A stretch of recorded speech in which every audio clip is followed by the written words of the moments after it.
When you enter into the prison scene, it was a very young individual like I did, pretty inexperienced at the time, relatively quiet. I was just a soft spoken individual that had a lot of chaos within me.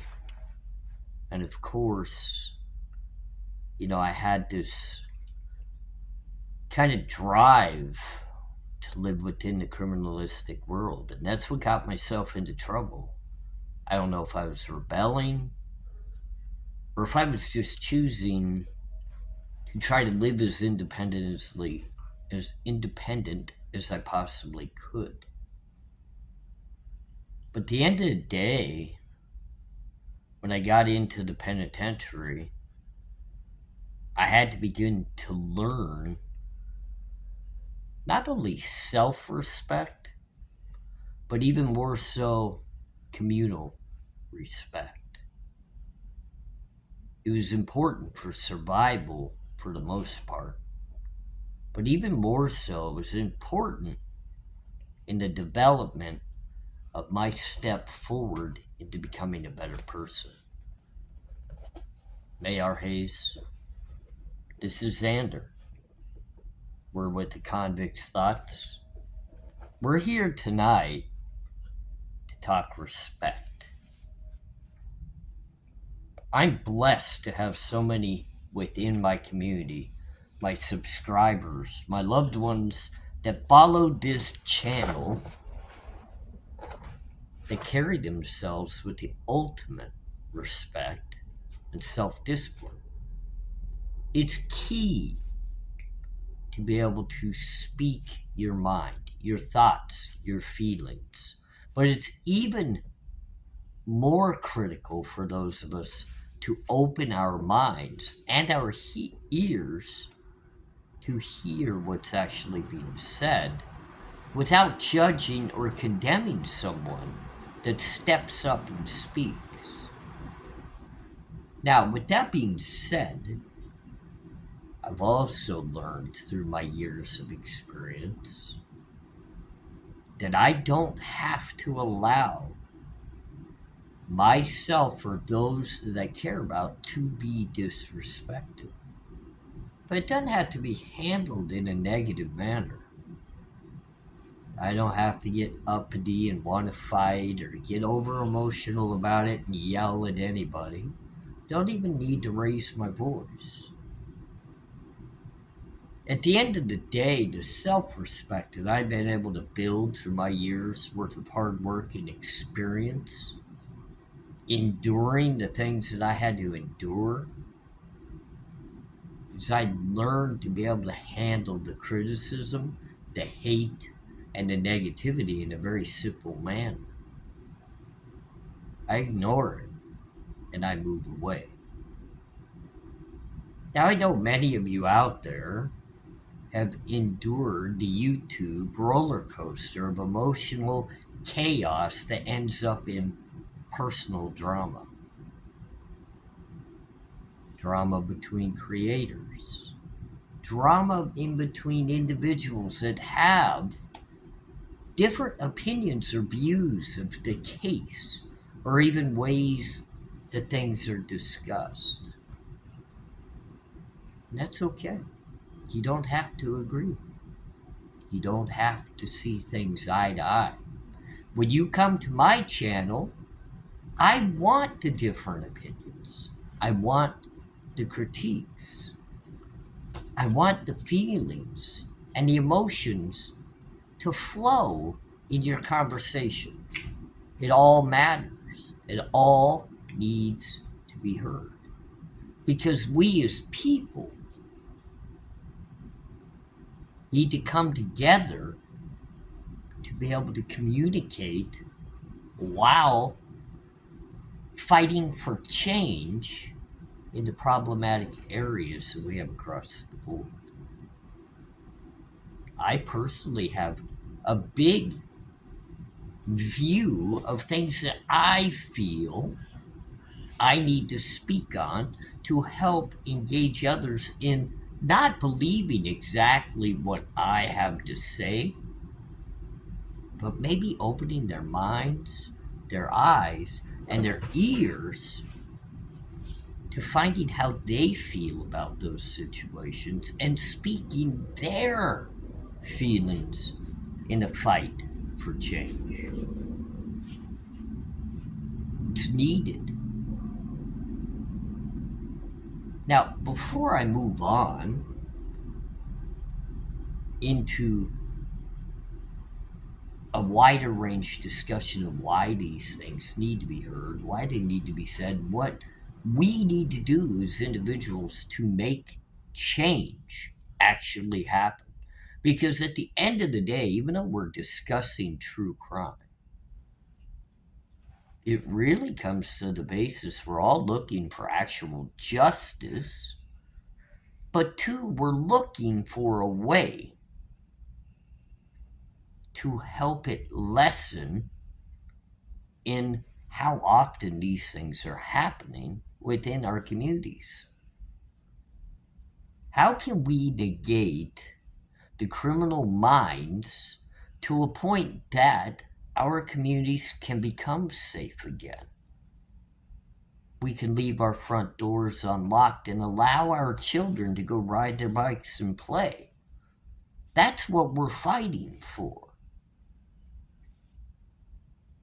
We're not fighting each other. What did you do to me? What did I do to you?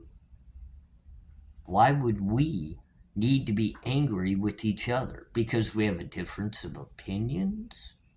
Our thoughts tend to be different on certain ideas in life? You know, if you really project it, and I don't even ever talk about it, but people have different religious point of views, they have different political point of views, they have different methods of even how they want to drive a car, whether it be a standard or an automatic. These are all things that people have choices in. And I want that for my channel. That's why I bring my family into this channel, is I want it to be open, an open discussion. That's how we find resolution. At the end of the day, that's how we fight for justice for those who need it. That's how we go change our atmosphere within our communities to protect our children. But it's all done under a very heavy weight of respect. I used to walk the track in the penitentiary, and I know people have called me out saying I must be off a PC yard because I call it the track. You know, throughout the country, the rec yard is called the yard. There's many different ways we can all say these things. It doesn't make us any better or any less, depending on what yard we were on. We were still criminals. We were still in the penitentiary, and we should have been learning our lessons. And truly, at the end of the day, the only way to learn our lessons was to live within our own selves and our own minds. You had to find yourself. You had to find that peace within you that you could improve on so that you didn't have to continuously be within the cage. So when I went to rec, I'll call it I walked the track. It really wasn't a track. It's, you know, where I came from. It's a fence with barbed wire wiring all on top, a couple workout stations in the dead heat of the sun, rock ground with a basketball court and a few players. You got 2 hours in it. That's when I was on a 4 yard or lower. And you know, we'd call it spinning laps. We'd walk along the fence line for our rec time, thinking. You could throw your headphones on if you had them. Most people would stop and work out at the workout stations. Many would just hang out in groups and play dominoes or poker or whatever they chose to do. I personally didn't hang out in groups. Even when I did have that affiliation of people that I dealt with and hung out with, at rec, it was my time. It was my time to search my mind as I exercised and walked. I was exerting my energy to help release the chaos of my emotions. This was the only way that I could keep myself from actually exploding because I felt myself always on the brink. And I think many times in the penitentiary, that's why things happen the way they do, is the emotional chaos within us made us so emotionally explosive that the first thing that we felt as though was disrespectful against us, we took to the extreme. And I was no better than many of the others. I let mine overboil many times. I've been in numerous fights. I've been in numerous chaotic situations that could have ended in the loss of life many of times. But as I got older,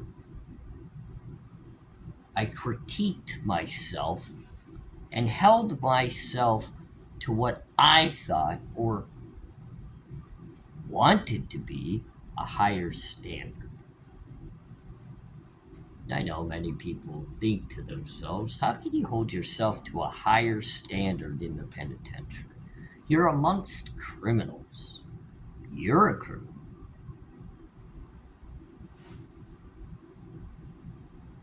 Holding yourself to a higher standard just literally has to start in the want to become better each day that you wake up to take the breath of fresh air in.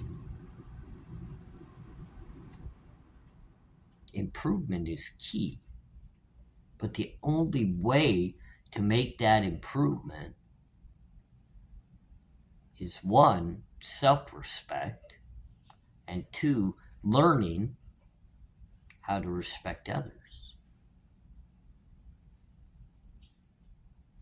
And I remember one day waking up in the penitentiary and I had a tattoo session later in the day.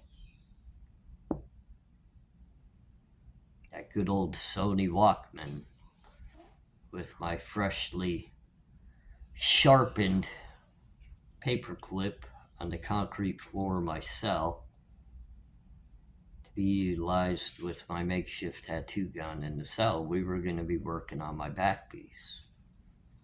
But when my tattoo artist was able to get in my sliding door prior to rec time, we had the right guards working the shift that day. I quickly instructed him I needed something more important than working on my back done for me that day. And he just looked at me and he says, oh, great, here we go. We got more tattoo projects. And it was one that was very personal to me. And it was a beginning of kind of where I was going to go in putting artwork on my body that reminded me of my everyday push to be better. And I knew there were some key values that I had been learning through my individual time of walking my laps and thinking about my life and what was it going to take to not hurt people or do the things on a constant basis that I was doing in my lifetime. What values did I have to literally always constantly remind myself to live by? And I had been thinking about it and thinking about it, and then it just hit me. And everybody knows the words, and it's nothing that's out of the ordinary or any different than what many people think of on a day-to-day basis. But to me at the time, it was absolutely necessary that I grasped the full meaning of it, acknowledged it every second of every day, and then utilized that in my moving forward in life. Honesty, integrity, respect. Honesty I'd struggled with my entire life. As I've told many of you, I was a master manipulator and liar. It was every moment of every day. Didn't matter who you were. It just became like a second language to me. It was so easy. Literally, lying became my first language. It just flew out of my mouth before I even stopped to think about it. So it was a big deal for me to turn constant dishonesty into the thought of, let's be honest, let's be transparent, and how hard work it was going to be to overcome that hump of just continuously lying first and then realizing the mistake I made later. To be able to be honest in life, you have to carry yourself on a day-to-day basis on integrity of who you are, what you believe, and what you want people to see you as.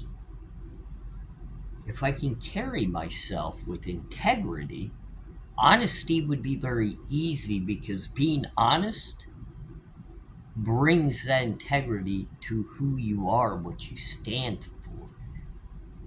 It becomes a part of the everyday mindset. Carrying yourself with integrity means that you take pride and are actually happy with who you are. That integrity goes a long way in just making it simple to tell the truth, because you don't have anything to hide and you don't have to feel ashamed. But respect is what ties it all together. Because when you give others respect and show them respect,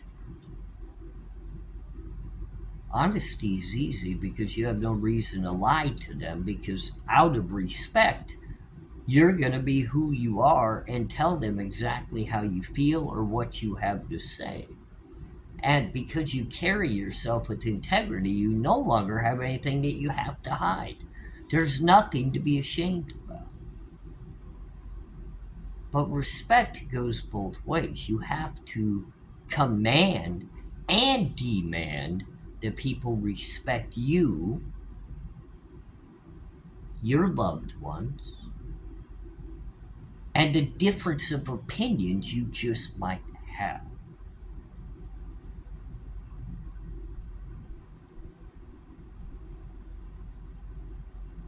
But I also expect those that engage with me and my family to respect not only themselves, their thoughts, their beliefs, and the people they respect, but they are going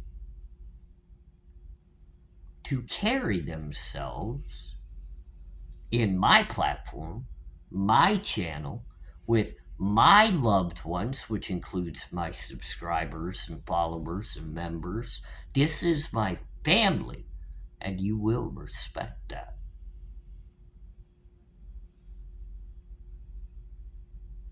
I'm not the type of content creators, ladies and gentlemen, that have to have everyday new subscribers. I don't need to go out and search for them. I'm blessed to have what I have. I never thought I would hit 100. I didn't think my channel would last 3 months. It's because of all of you I'm still here and still doing what I do. It's your love, it's your support. I've almost crashed and burned a couple of times. Not because somebody's forced me to do so or made me lose my confidence. It's just all within myself. And it's because of all of you and your love and your support that I still can walk every single day, not on the track of the yard, but now in real life and hold my head high and be proud of who I am, knowing that I'm worthy of the beautiful wife that I have and the family and dogs and everything I have around me. I'm working to earn everything I have. But right now, within me, you've all given me the feeling that I deserve the very things I have today. Many of you have given me the comfort in knowing that I deserve to be on this platform. I'm thankful for that. I truly am. But when I announce that I'm going to have a guest that's going to come on this channel to this crowd, we're going to respect that in the sense that we are all welcome to have our own opinions. And if you don't like the person that I'm inviting to come over as a guest, that's up to you. Very much up to you. You're more than welcome to share your opinion. But do it in a respectful manner. Because we don't disrespect guests in this home, ever. Especially those that don't disrespect this home. And if you feel as though you need to speak outside of that spectrum and bring disrespect into this home, that means you didn't wipe your shoes on the front door rug to get all the mud and crud off of that. You just walked in, bringing it all into this platform. Then just maybe you might want to exit before I just remove you. We will be respectful here. And everybody here will be respected. Everybody.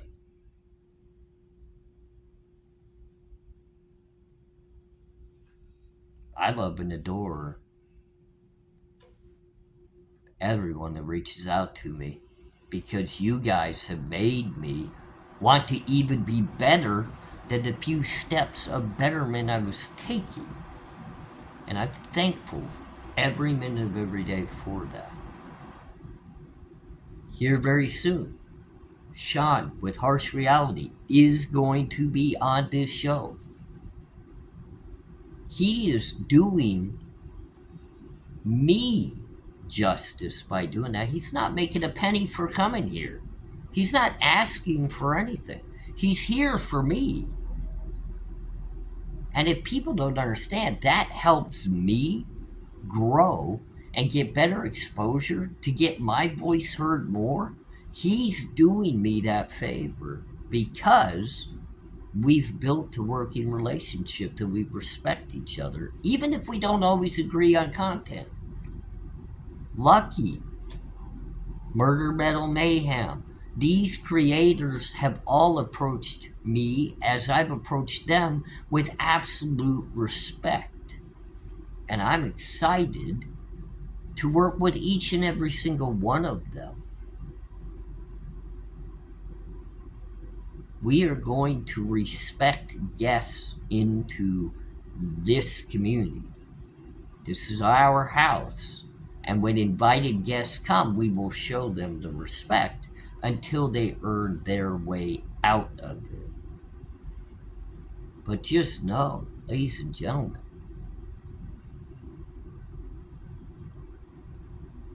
I appreciate every single supporting member and guest and subscriber and person that just tunes in from time to time. Become disrespectful and just go on your way before I remove you. And again, I love all of you. I'm ARHayes, Convicts Thoughts. We've got big things happening on the horizon, and I have all of you to thank for it. Have a great night. Content coming.